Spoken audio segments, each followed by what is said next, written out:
Hello friends, welcome to teach me study. आज हम geography का जो चैप्टर नंबर 4 है जिसका नाम है मानचित्र, अब हम वो पढ़ेंगे। तो चलिए फ्रेंड्स, इसको स्टार्ट करते हैं। हम आज इस चैप्टर में मानचित्र के बारे में पढ़ेंगे। जैसे कि हमें पता ही है कि एक तो होता है ग्लोब, जिस पे जिसे पृथ्वी का नमूना कहा जाता है, और ये मानचित्र होता है, यह एक सतह पर तैयार किया जाता है। ठीक है। और इसमें मानचित्र और ग्लोब में ये फ़र्क होता है कि हम किसी भी रेखाओं को आसानी से मानचित्र पर खींच सकते हैं, लेकिन ग्लोब पर ऐसा नहीं कर सकते हैं। और इसको फोल्ड करना और इसको मोड़ना भी आसान होता है। कोई भी चीज़ को हम अच्छे से इस पे एक्सप्लेन कर सकते हैं, लेकिन ग्लोब पर हम ऐसा नहीं कर पाते हैं, क्योंकि जो ग्लोब है वह पूरी तरह से गोल होता है और उस पे सही दिशाओं का और सही जो दूरी है उसका अनुमान नहीं लगा सकते हैं। इसमें कि हमें यह पता चल जाता है कि कौन सा स्थान यहाँ से कितनी दूरी पर है। मानचित्र का अध्ययन ग्लोब के साथ साथ बहुत ज़्यादा इम्पोर्टेंट है, क्योंकि मानचित्र में विभिन्न प्रकार के संकेतों का भी प्रयोग किया जाता है, जिससे हमें यह पता चलता है कि कहाँ पे सड़कें हैं, कहाँ पे खाइयाँ हैं, कहाँ पे पहाड़ हैं, कहाँ पे वन है, किस साइड में हमें चलना है। सभी चीज़ें मतलब नदियाँ वगैरह सब कुछ इसमें दिखाई दे जाती है। ठीक है। तो आज हम इन्हीं मानचित्र की कुछ महत्वपूर्ण जो विशेषताएं हैं उनके बारे में पढ़ेंगे। रेखा चित्र क्या होते हैं, खाका किसे कहा जाता है, इसके अलावा हमारी दिशा कौन कौन सी है, और किन किन प्रतीकों का प्रयोग है जो मानचित्र में किया जाता है। तो चलिए फ्रेंड, इसको स्टार्ट करें हम। मानचित्र पृथ्वी की सतह या इसके एक भाग का पैमाने के माध्यम से चपटी सतह पर खींचा गया चित्र होता है, लेकिन एक गोलाकार सतह को पूरी तरह से चपटा करना असंभव है। कुछ कुछ चीज़ें तो ऐसी होती है जो हम ग्लोब पर परफेक्ट तरीके से दिखा सकते हैं, और कुछ चीज़ें ऐसी होती है जो हम मैप में अच्छे तरीके से उसको इंडिकेट कर सकते हैं।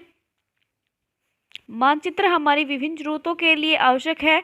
कुछ मानचित्र एक छोटे क्षेत्र को एवं कुछ तथ्यों को दर्शाता है। दूसरे मानचित्र में एक बड़ी किताब की तरह तथ्य हो सकते हैं। जब बहुत से मानचित्रों को एक साथ रख दिया जाता है तब एटलस बन जाता है। एटलस विभिन्न प्रकारों तथा अलग अलग पैमाने से खींची गई मापों पर आधारित होता है। मानचित्रों से एक ग्लोब की अपेक्षा हमें ज़्यादा जानकारी प्राप्त होती है, क्योंकि मानचित्र होते हैं उसमें हम वन, जल, नदियाँ, महासागर सभी चीज़ का अध्ययन कर सकते हैं, लेकिन इतना परफेक्टली हम ग्लोब में नहीं कर पाते हैं। मानचित्र विभिन्न प्रकार के होते हैं, जिसमें कुछ मानचित्र प्राय 3 प्रकार के होते हैं, जिसमें कि एक ज्योग्राफिकल होता है, एक पॉलिटिकल होता है और एक होता है थीमेटिक। जो ज्योग्राफिकल होता है उसके अंदर हम पर्वत, पठार वगैरह को याद करते हैं। जो पॉलिटिकल होता है उसके अंदर हम किसी भी देश, राज्य की सीमा के बारे में अध्ययन करते हैं। और जो थीमेटिकल होता है वह एक थीम पर आधारित होता है, जैसे कि कोई भी वर्षा मानचित्र हो गया जो सिर्फ वर्षा के बारे में बताते हैं, कोई भी जंगल के लिए हो गया तो वन आधारित होते हैं, नदियों आधारित होते हैं, कुछ महासागरों से आधारित होते हैं। ठीक है। इस प्रकार अलग अलग प्रकार के हैं जो मानचित्र मिलते हैं।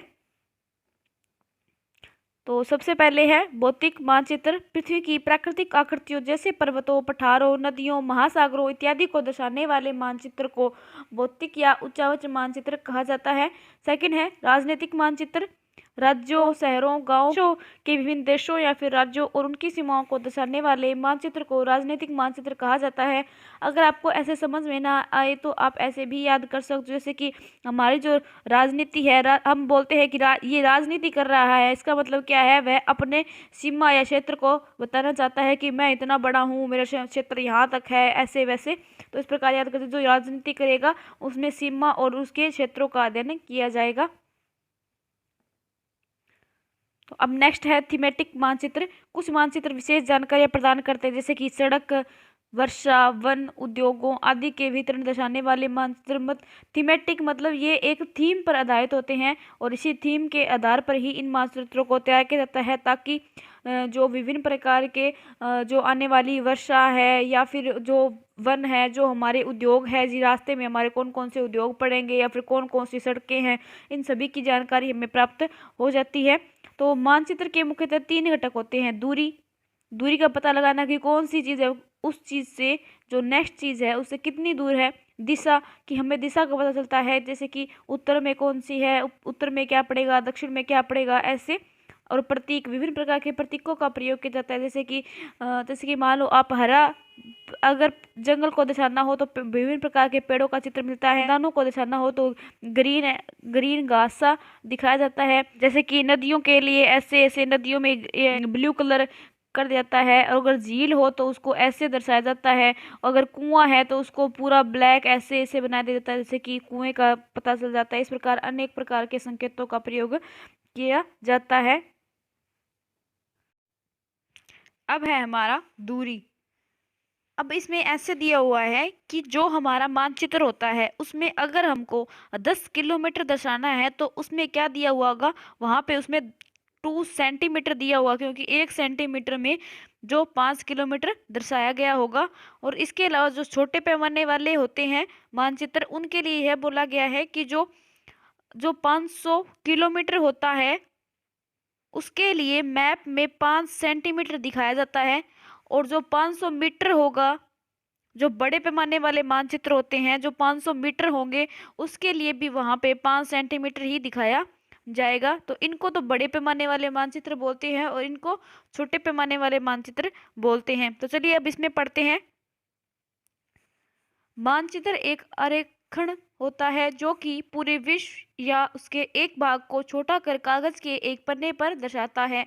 या हम कह सकते हैं कि मानचित्र छोटे पैमाने पर खींच जाते हैं, लेकिन इतनी सावधानी से छोटा किया जाता है ताकि स्थानों के बीच की दूरी वास्तविक ही रहे।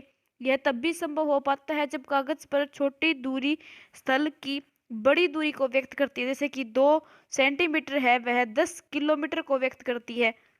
इसलिए इस उद्देश्य के लिए एक पैमाना चुना जाता है। पैमाना स्थल पर वास्तविक दूरी तथा मानचित्र पर दिखाई गई दूरी के बीच का अनुपात होता है। उदाहरण के लिए आपके विद्यालय एवं आपके घर के बीच की दूरी 10 किलोमीटर है, जिसे मानचित्र पर 2 सेंटीमीटर की दूरी से व्यक्त किया गया है। इसका अभिप्राय है मानचित्र का 1 सेंटीमीटर स्थल से 5 किलोमीटर को दर्शाएगा और आपके रेखा चित्र का पैमाना होगा 1 centimetre is equal to 5 kilometres. इस प्रकार पैमाना किसी भी मानचित्र के लिए बहुत ही महत्वपूर्ण होता है।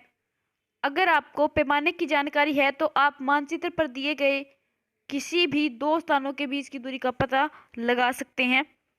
जब बड़े क्षेत्रफल वाले भागों जैसे महाद्वीपों या देशों को कागज पर दिखाना पड़ता है, तब हम छोटे वाले मानचित्र का प्रयोग करते हैं। उदाहरण के लिए मानचित्र पर जो 5 सेंटीमीटर है वो 500 किलोमीटर को दर्शाता है और इसको छोटे पैमाने वाले मानचित्र कहते हैं। इसके अलावा जब एक छोटे क्षेत्रफल वाले भाग जैसे कि गांव या शहर को कागज पर दिखाना होता है, तब हम बड़े पैमाने का प्रयोग करते हैं।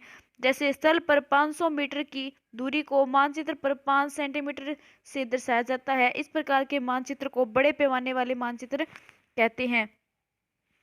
जो ये मैप होते हैं इनको डीपली दर्शाया जाता है कि यहाँ पे हॉस्पिटल है, यहाँ पे ये आंगनवाड़ी है, यहाँ पे मकान है, मतलब पूरे सड़कें, विद्यालय वगैरह सब चीज़ें इसके द्वारा दर्शाई जाती है। इसलिए जो बड़े पैमाने वाले मानचित्र है वो इनके लिए प्रयोग किए जाते हैं, गांव या शहर के लिए। लेकिन जो छोटे पैमाने जैसे कि हमारी जो अंतर्राष्ट्रीय सीमा दर्शानी है तो उस सीमा का निर्धारण तो हम ऐसे मतलब जो मैप के द्वारा भी करा सकते हैं। इसलिए यहाँ पे इतने जो बड़े मानचित्र की जरूरत नहीं होती, यहाँ पे छोटे पैमाने वाले मानचित्र भी काम में लिए आसानी से ले सकते हैं हम।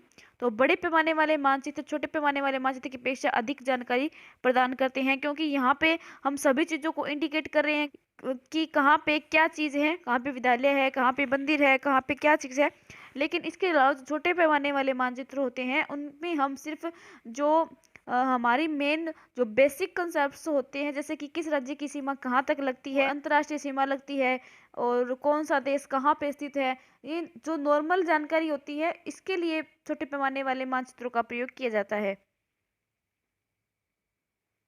जैसे कि आप ये यहाँ पे ये डायग्राम देख रहे हो, तो ये आप मेरे को बताओ कि ये कौन सा डायग्राम होगा। तो इस डायग्राम को हम बोलेंगे बड़े पैमाने वाले मानचित्र, क्योंकि इसमें हमें ज़्यादा जानकारी मिल रही है। हमें ये पता चल रहा है कि यहाँ पे दुकानें हैं, यहाँ पे कुआं है, यहाँ पे विद्यालय है, यहाँ पे खेल का मैदान दिया हुआ है, यहाँ पे पेड़ पौधे दिए हुए हैं, यहाँ पे सामुदायिक केंद्र है, यहाँ पे विकास का, यहाँ पे सिल्ला का, यहाँ पे करीम का घर दिया हुआ है और यहाँ पे फलोद्यान दर्शाया गया है। और इसके अलावा जो यहाँ पे ये दिए हुए ना ग्रीन ग्रीन पेड़ दिखाए हुए हैं, ये घास, ये पेड़, ऐसे या कुआं, इन सबको क्या बोला जाता है, ये होते हैं हमारे प्रतीक, ये हमारे प्रतीक कहलाते हैं, जिनके बारे में हम आगे पढ़ेंगे। अब है हमारे दिशा।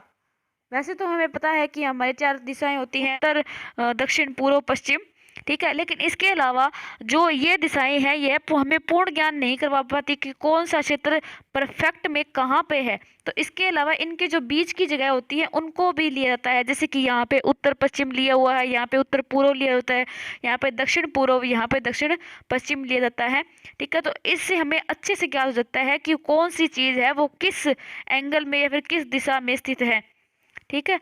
और जो इनको प्रदान ये होते हैं दिक्सूचक, और इसको इंग्लिश में क्या कहा जाता है, कंपास कहा जाता है। ये कंपास क्या करते हैं, ज़्यादातर जो जंगल में जो जाते हैं घूमने के लिए, उनके लिए ये काम मिल जाते हैं। और उनके जो हमेशा ये सुई है, ये हमेशा उनके उत्तर दिशा को दर्शाती है, जिससे उन्हें दिशा का ज्ञान हो जाता है कि वह कौन सी दिशा में जा रहे हैं। और जो ये उत्तर, दक्षिण, पूर्व, पश्चिम होते हैं, इन्हें प्रधान दिक् बिंदु कहा जाता है, ठीक है। अब इसमें पढ़ते हैं। अधिकतर मानचित्रों के ऊपर दाहिनी तरफ तीर का निशान बना होता है, जिसके ऊपर अक्षर उ लिखा होता है। यह तीर का निशान उत्तर दिशा को दर्शाता है। इसे उत्तर रेखा कहा जाता है। जब आप उत्तर के बारे में जानते हैं, तब आप दूसरी दिशाओं जैसे पूर्व, पश्चिम तथा दक्षिण के बारे में पता लगा सकेंगे। चित्र 4.2 में 4 मुख्य दिशाओं उत्तर, दक्षिण, पूर्व, पश्चिम को दर्शाया गया है। वे प्रधान दिक् बिंदु कहे जाते हैं। बीच की जो 4 दिशाएं हैं, उत्तर पूर्व, दक्षिण पश्चिम और उत्तर पश्चिम, इन बीच वाली दिशाओं की मदद से किसी भी स्थान की सही स्थिति का पता लगाया जा सकता है। हम दिक्सूचक की सहायता से किसी भी स्थान की दिशा का पता लगा सकते हैं। यह एक यंत्र होता है जिसकी सहायता से मुख्य दिशाओं का पता लगाया जाता है। इसकी चुंबकीय सुई की दिशा हमेशा उत्तर और दक्षिण दिशा में ही रहती है। अब हम पढ़ेंगे प्रतीक कि मानचित्र में ऐसे कौन कौन से प्रतीकों का प्रयोग किया जाता है, जिससे हमें यह पता चलता है कि वहाँ पे नदी है या कुआं है या झील है या सड़कें हैं या मेन रोड है, कच्ची है या पक्की है, सभी प्रकार के बारे में हम जानकारी मिल जाती है। तो यह किस प्रकार संभव है, तो यह प्रतीकों के द्वारा संभव है। तो अब इन कुछ प्रतीकों के बारे में पढ़ेंगे हम। यह किसी भी मानचित्र का तीसरा प्रमुख घटक होता है। किसी भी मानचित्र पर वास्तविक आकार और प्रकार में विभिन्न आकृतियों जैसे कि भवनों, सड़कों, पुलों, वृक्षों, रेल की पटरियों या कुएं को दिखाना संभव नहीं होता है। इसलिए वे निश्चित अक्षरों, छायाओं, रंगों और चित्रों और रेखाओं का उपयोग करके दर्शाए जाते हैं। ये प्रतीक कम स्थान में अधिक जानकारी प्रदान करते हैं। इन प्रतीकों के इस्तेमाल के द्वारा मानचित्र को आसानी से खींचा जा सकता है तथा इनका अध्ययन करना आसान हो जाता है। अगर आप एक क्षेत्र की भाषा को नहीं जानते हैं तथा आप किसी से दिशाओं के बारे में नहीं पूछ सकते हैं, तो आप इन चिन्हों की सहायता ले सकते हैं। जैसे कि मान लो, मैं आपको एग्जाम्पल देती हूँ, जैसे कि हमें मैप में पहाड़ों को दर्शाना है, तो ऐसा तो है नहीं कि वहाँ पे हम पहाड़ बनाने लग जाएंगे कि ऐसे ऐसे ये भी पहाड़ है, ठीक है। लेकिन इससे ज़्यादा क्या हो जाता है कि वहाँ पे पहाड़ ऐसे डायग्राम पूरा तैयार नहीं किया जाता, बल्कि क्या करते हैं, जैसे कि ऐसे डायग्राम तैयार कर दिया, थोड़ा सा कोई निशान दे दिया। उसके अलावा इनको ज़्यादातर जो पहाड़ होते हैं उनको जो भूरा रंग होता है उसके द्वारा रंगा जाता है। भूरे रंग, इसमें जैसे कि भूरा रंग कर दिया जाता है, ब्राउन कलर सा कर देता है, जिससे ये पता चल जाता है कि यहाँ पे क्या है, यहाँ पे पहाड़ है। तो इस प्रकार अनेक प्रकार के प्रतीकों का प्रयोग किया जाता है। नेक्स्ट जो प्रतीक है वो हम देखते हैं। अब आप ये देखिए, यहाँ पे कुछ प्रतीक दिए हुए हैं, जैसे कि यहाँ पे है रेलवे लाइन, बड़ी लाइन, ये बड़ी लाइन है, मीटर लाइन, ये मीटर लाइन है, ये रेलवे स्टेशन है। यहाँ पे RS लिखा हुआ है, ये रेलवे स्टेशन है। जो सड़कें हैं उसमें पक्की सड़कों को ऐसे दर्शाया जाता है और जो कच्ची हैं उनको ऐसे। सीमा अंतर्राष्ट्रीय को ज़्यादा डार्क एरिया में, राज्य की थोड़ा डार्क और जिला की बिल्कुल कम डार्क। नदी, कुआं, तालाब, नहर और पुल, यहाँ पे नदी को दर्शाया गया है, ये कुआं है, ये झील है या तालाब है, और यहाँ पे नहर को दर्शाया गया है और यहाँ पे पुल को दर्शाया गया है। मंदिर, ये मंदिर है। गिरजाघर, ये गिरजाघर है, ये मस्जिद है और ये छतरियाँ हैं। Post office, PO, post and telegraph office और पुलिस स्टेशन। बस्ती ऐसे दर्शाई जाती है, कब्रिस्तान ऐसे, पेड़ ऐसे और घास ऐसे। तो इस प्रकार हमने कुछ प्रतीकों का अध्ययन कर लिया और प्रतीकों के द्वारा मानचित्र से जानकारी प्राप्त हम कर सकते हैं आसानी से। मानचित्रों की एक विश्वव्यापी भाषा होती है जिसे सभी आसानी से समझ सकते हैं। इन प्रतीकों के उपयोग के संबंध में एक अंतर्राष्ट्रीय सहमति बनी हुई है।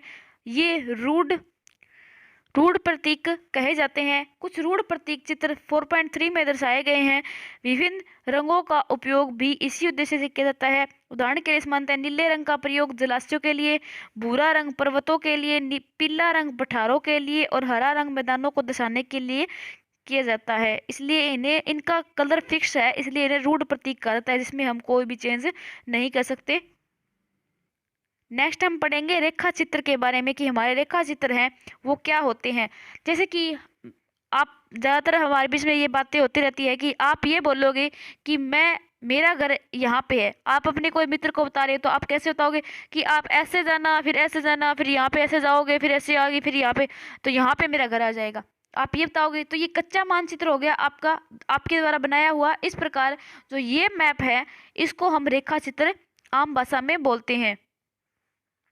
रेखा चित्र एक आरेखन है जो पैमाने पर आधारित न होकर याददाश्त और स्थानीय प्रक्षेपण के आधार पर होता है। जैसे कि हमें अपनी गलियों का ध्यान होता है कि हम ऐसे आए थे, फिर ऐसे ऐसे ऐसे आए थे, यहाँ पे हमारा घर आ गया था, ठीक है।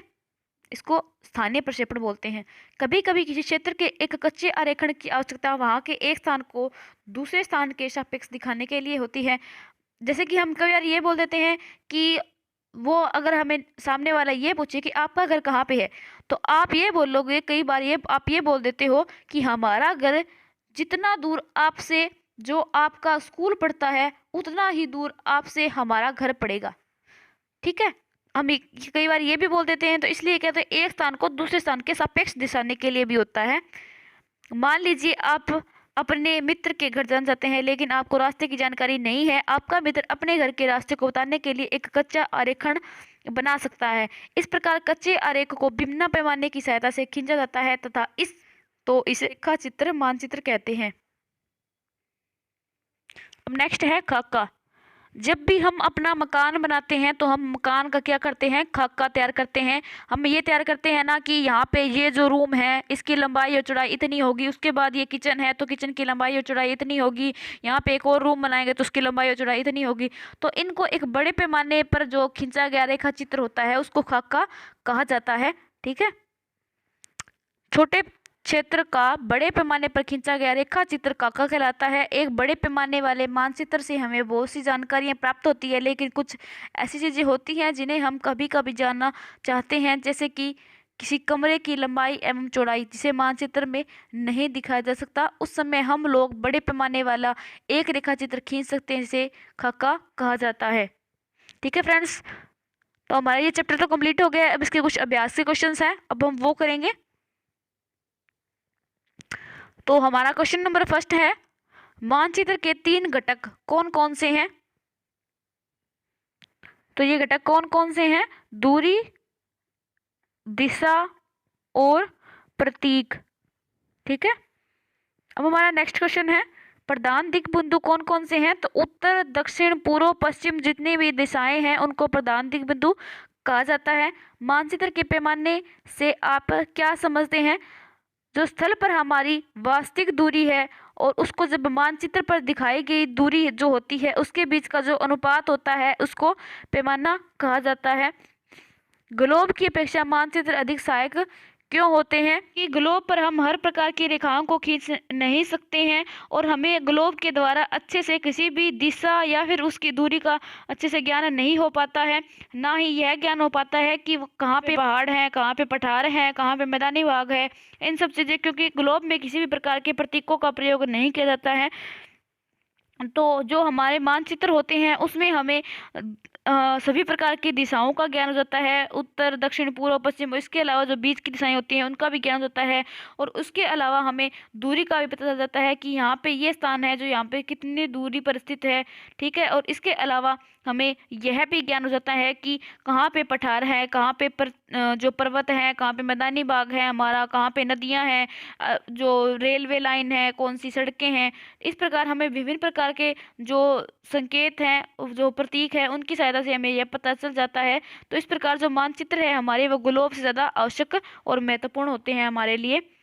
मानचित्र एवं खाका के बीच में अंतर बताना है। जो हमारा मानचित्र होता है वह जो खाका होता है वह तो मैंने आपको बताया था कि खाका किस चीज़ के लिए, एक छोटी सी चीज़ है उसको बड़े पैमाने पर खींचा गया रेखा चित्र होता है। क्योंकि जैसे कि इसमें ये तो आदि मैंने कमरे की, ये कमरा हो गया हमारा, तो कमरे की लंबाई कितनी होगी, चौड़ाई कितनी होगी, ये सब चीज़ें खाका तैयार किया जाता है।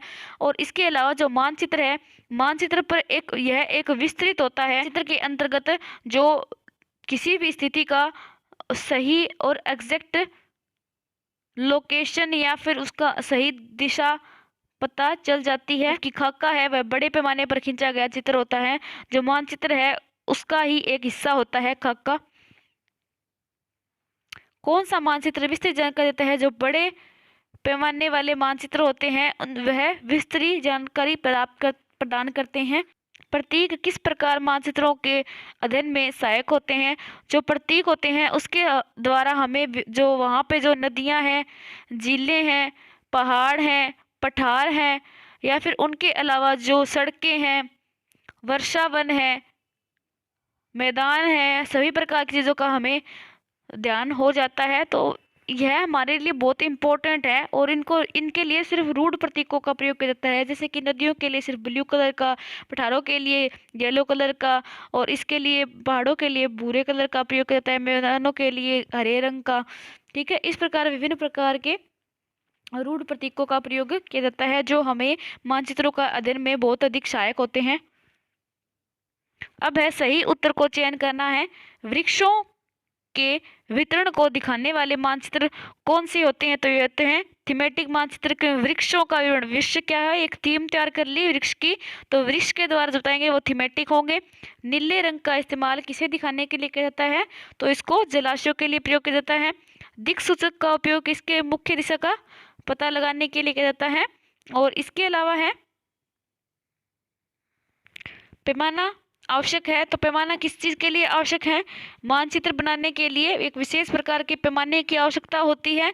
जैसे कि मैंने आपको एग्जाम्पल के तौर पर बताया भी था कि जो पैमाने में 10 किलोमीटर होता है उसको 2 सेंटीमीटर के हिसाब से दर्शाया जाता है, ताकि जो दूरी का सही ज्ञान भी हो सके और इस स्पेस भी कम लगे। क्योंकि जो एक बहुत बड़ा जो स्थल भाग होता है उसका एक नमूना तैयार किया जाता है मानचित्र के द्वारा, तो उस नमूने में यह हो सके उतना प्रयास किया जाता है कि हम सही दिशा और सही दूरी का ही ज्ञान प्रदान करें। तो इसके लिए ज़्यादातर हमारे अलग अलग पैमानों का प्रयोग किया जाता है, जैसे छोटे पैमाने वाले या फिर बड़े पैमाने वाले मानचित्रों का प्रयोग किया जाता है। तो फ्रेंड्स, इस प्रकार हमारे चैप्टर कंप्लीट हो गया है। अब आप मेरे को ये बताओगे कि जो हमारा भारत है वह दिशा के हिसाब से कौन से क्षेत्र में आता है? उत्तर में आता है, दक्षिण में आता है, पूर्व में आता है, या पश्चिम में आता है, या फिर इनके बीच की जो दिशाएं हैं उसमें आता है? आप ये क्वेश्चन मेरे को बताओगे कमेंट सेक्शन में। तो फ्रेंड्स, मिलते हैं अब नेक्स्ट वीडियो में।